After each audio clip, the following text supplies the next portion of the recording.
technology? Kevin, you look like you want to jump in. I'll take it, yeah. I really think that the future is very bright, actually, for patients. This is a total change that we see happening today. I think 5 years ago, a lot of the things that we just saw in the presentations before would not have been possible for patients. And to summarize some of them, number one is the ability to connect with other patients anywhere in the world. There was somebody in one of the videos there, I can't remember the exact thing, but she said for her the most important thing was to be able to find people that have the similar conditions, similar issues, similar lifestyle problems. I think that is the number one thing that's changed. In the past, if you had a rare disease, you couldn't connect to people in your local community. Now you go online and within 5 minutes you can find that community.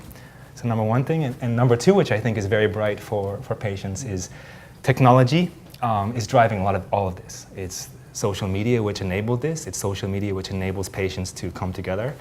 And I think where this is going in the future actually is not just patients connecting with other patients, but patients driving solutions. They're going to find and build apps, as we just heard about. They're going to also initiate clinical trials themselves and new research. I think that's where this is actually going. Mm. If I can make kind of an analogy from things I see in the clinic all the time. So looking at just from the information point of view, which is also I think central to all this, we run clinical models of real life scenarios in a controlled manner. At the end of those studies, we get patients come back, writing letters to us, making contact with us, telling us about their experience. And actually, the most profound response that I get more frequently rather than anything else isn't so much how the new treatments improved their quality of life necessarily. Obviously, that's what we're aiming for. But more often than not, it's about how the experience has changed their life in the way that, for the first time in many of these cases, these are patients with chronic lung disease that have had disease from sometimes early life or progressively in later life. The first time they had a proper audience, professionals sitting in front of them, listening to them, giving them time to express how they feel, what their process is, what their day-to-day life is, and giving them the ability or a platform to discuss and get appropriate data back into them as to how their condition is, what they can do to improve their condition, understand it. So patient empowerment at the level of information, I think, is central to all this. So, for me, looking at the ways in which digital can enhance that would be the more intelligent dissemination of data at the appropriate time for these individuals to help them understand the conditions that they have and where they can go to move that forward. So not only patient-to-patient discussion, but also patient-to-healthcare professional. Interesting.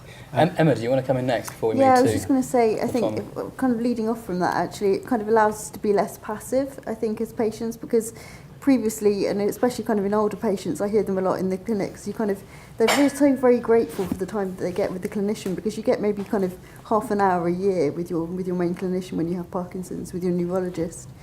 And that's really precious time. And actually, if they say to you, how are you?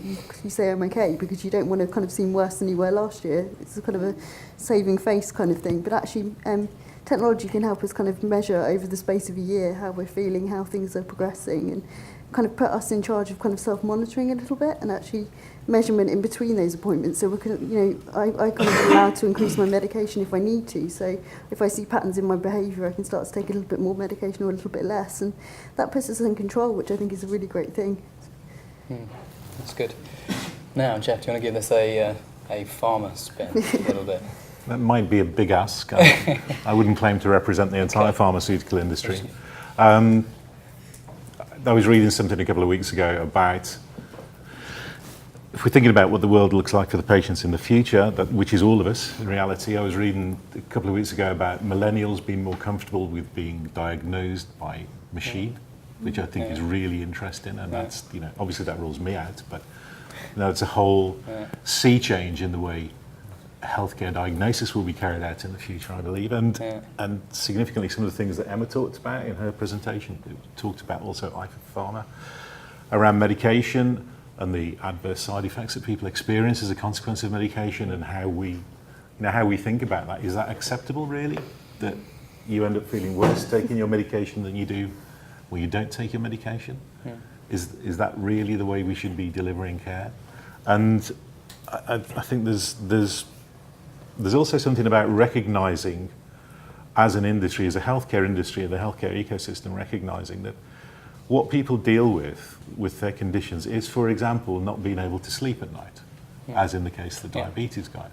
So we all together collaboratively should be doing something about that. That's a quality of life issue. And if we don't deal with the quality of life issues, what's the point of dealing with the disease-specific issue?